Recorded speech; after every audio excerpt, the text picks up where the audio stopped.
As a matter of fact, there is no military solution to anything related to Iran. They have tested us times and again. We never bow to any pressure or threat, and we resist against any aggression, against any pressure. We never bow to any pressure or threat, and we resist against any aggression, against any pressure.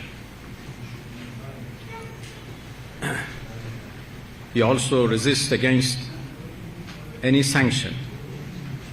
For more than 40 years, my country has been the target, our people actually have been the target of brutal sanctions imposed by the United States against us. But it didn't change our determination. It didn't change our policies. The Iranian people only answer to the language of respect, as we did in the past. Anytime they approached us with the language of respect, offered diplomacy, offered negotiation, we have reciprocated the same language, and we have answered positively to any diplomatic solution. Now, after 40 days of war, when the US became hopeless of achieving any goal in their aggression against Iran, they offered negotiation. We are interested in negotiation, but only if the other side is serious and is in line of real negotiations. We have no trust to Americans. This is a fact, and this is the main obstacle in the way of any diplomatic effort. I think all of you know that we have every reason not to trust Americans, while they have no reason not to trust us. In 2015, we made a nuclear deal with Americans, together with other members of the Security Council and Germany, the so-called P5+1. We negotiated for more than 2 years, almost 2.5 years, and we came to a very good deal, and the whole world celebrated that as an achievement of diplomacy. But only 1 year after it was concluded, the new US administration, which was the first term of Trump administration, withdrew from that deal with no justification, with no reason, while Iran was fully committed to all of its obligations in that deal, which is known as JCPOA. And then in 2025, in June, again, we entered into negotiation with them. After 5 rounds of negotiation, they decided to attack us. And we had 12 days of war in last year. This year again, they offered negotiation, and we had 3 rounds of negotiations, first in Muscat and then 2 times in Geneva. The last round was on 26 February, and the Omani foreign minister, my dear friend Badr al-Busaidi, who mediated those negotiations, he posted a tweet and said that we made significant progress. I'm sure you have seen his tweet. And it's interesting that before he posted his tweet, he showed that to both delegations, the Iranian and US delegations. And the US delegation confirmed that, yes, we made significant progress today. And hopefully we can conclude a deal very soon. But only 2 days after, on 28 February, they made an aggression, together with Israelis, against my people. So the most important issue right now is the question of trust. We cannot trust Americans at all. So everything should be exact. Everything should be defined very clearly before we can conclude a deal. We have resisted in a very brutal war against my people. They couldn't achieve any of their goals. And it is obvious that those things they have not been able to achieve militarily, they cannot achieve on negotiation table unless there is a win-win solution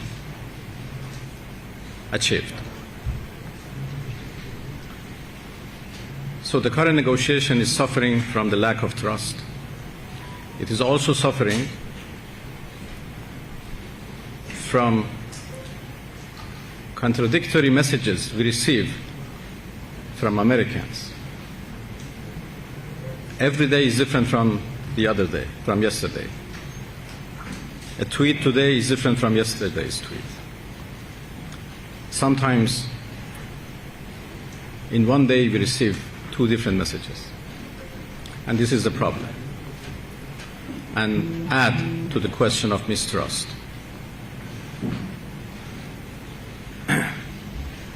We know that there are also some spoilers who try to derail diplomacy. It's a fact. The warmongers who want to drag the U.S. again into another war. And I hope that wisdom and diplomacy would finally prevail, and we go in line of diplomacy to find a negotiated solution. There is no solution but a negotiated one. It's a fact. So with these brief comments, I am available for any question.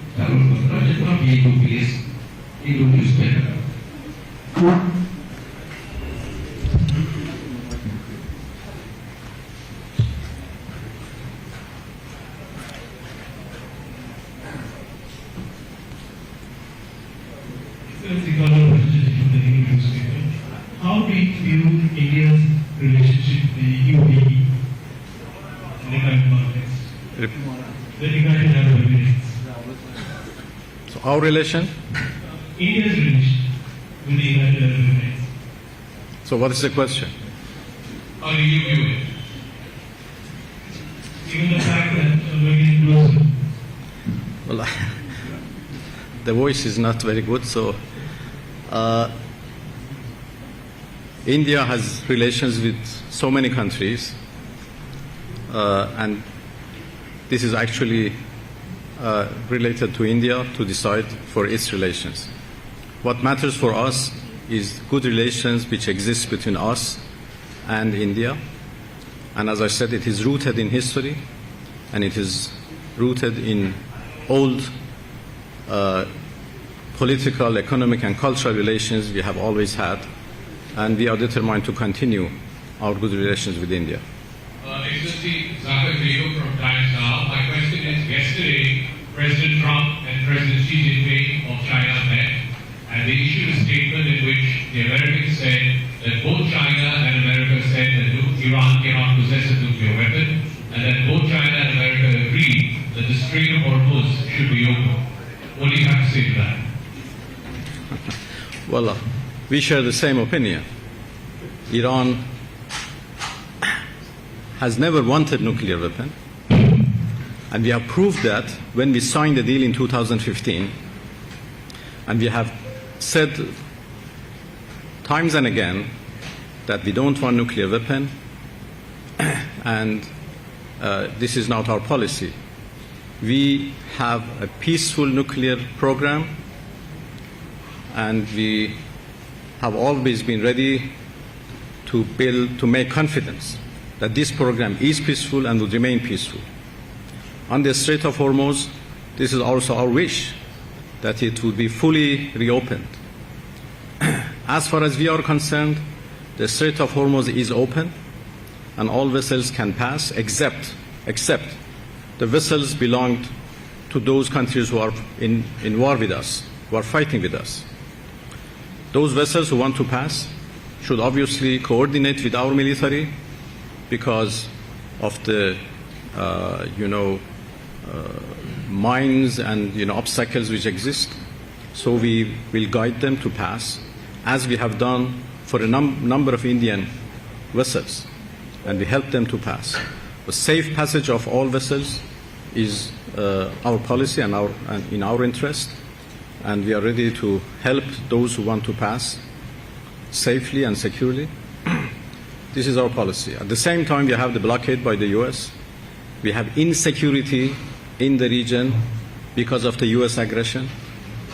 So obviously the situation is not like the past, but once the aggression is ended,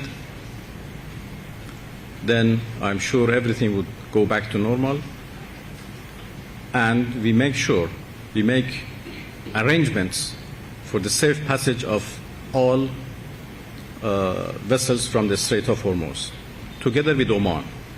As all of you know, Iran and Oman are two coastal countries in two sides of the Strait of Hormuz.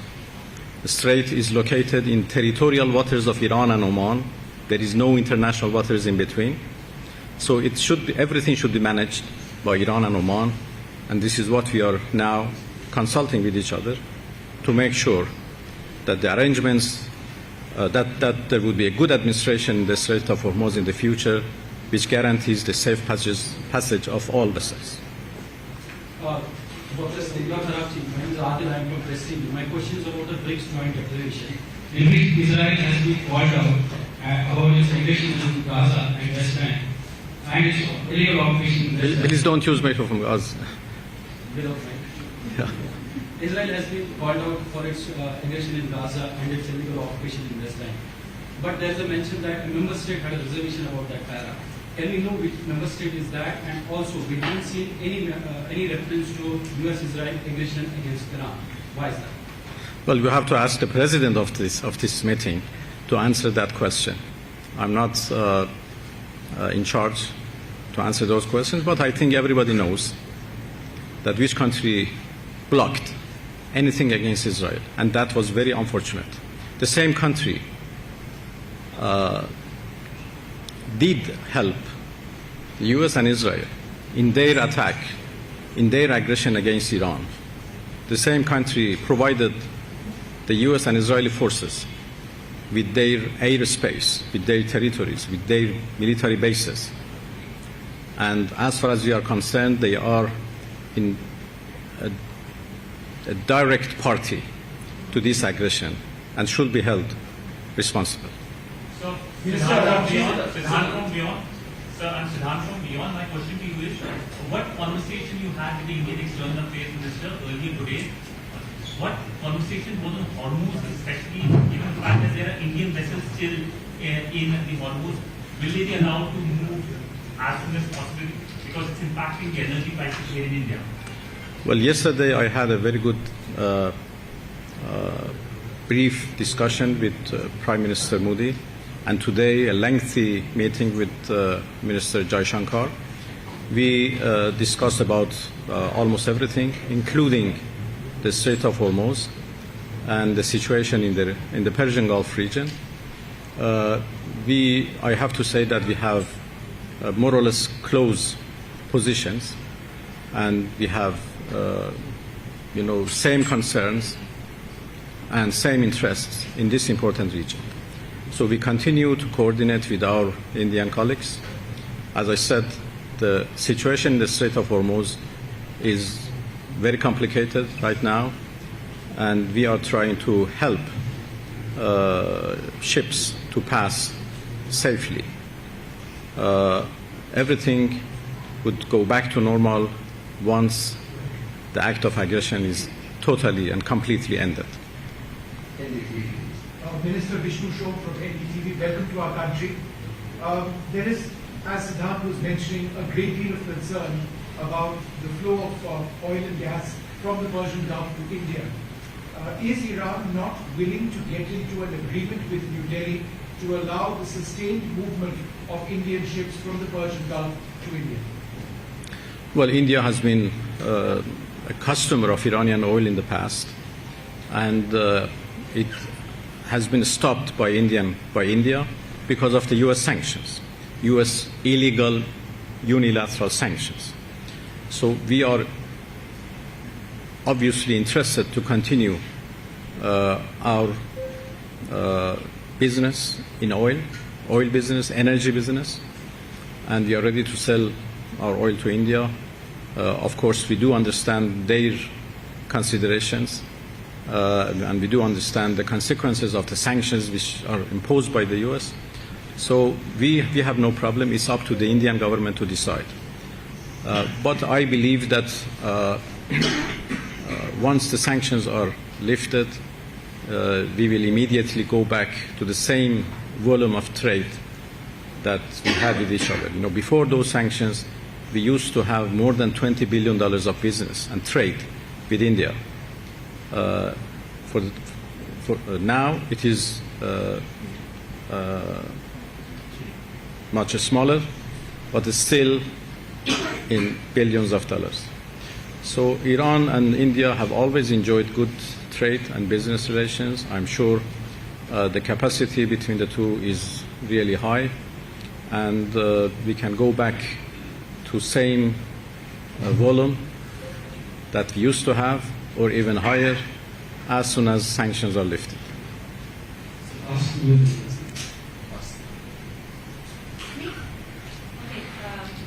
you. I'm Elena from TASS News Agency. Sir, yesterday you met your Russian counterpart, Mr. Lavrov. Did you discuss the offer which Russian officials have on the table regarding the removing uranium from Iranian territory to Russia? What is your current position offer from Russian side? And can this offer crucial in resolving this deadlock in negotiations between Iran and U.S.? Well, yes. Yesterday I had a very good meeting with Sergei Lavrov. I have to say that we have always consulted with our Russian friends. We have a very good relation, strategic partnership, and we have always consulted with each other regarding all international, regional, and bilateral issues. I met President Putin in St. Petersburg about, I think, 10 days ago, less than 2 weeks ago, and we discussed everything, including the question that you mentioned. We are thankful to our Russian friends for their offer and for their, intention to help the resolution of this problem. Of course, this is something that we have to decide during the negotiations. The subject of our enriched material is a very complicated one, and we have now come to the conclusion with Americans that since it is very difficult, we are almost in a deadlock on this particular question, let's postpone it to the later stages of our negotiations. So for the time being, it is not under discussion, it's not under negotiation, but we will come to that subject in later stages. And when we come to that stage, obviously we would have more consultations with Russia, and we see if the Russian offer can help or not. This is not something for the time being. Sir, Excellency, Neeraj from News 18 India, you were also part of negotiation. My question to you is that what are the main issues preventing an end to the conflict between your country and US? I think I already answered that question. The most important question is the question of mistrust, or the lack of trust from our side to Americans, and I explained the reasons of that mistrust. Another issue is, or another problem is as I said, contradictory messages. which has made us reluctant about the real intentions of Americans for in these negotiations. We are in doubt about their seriousness, but the moment we feel that they are serious and they are ready for a fair and balanced deal, we certainly proceed in the course of negotiations.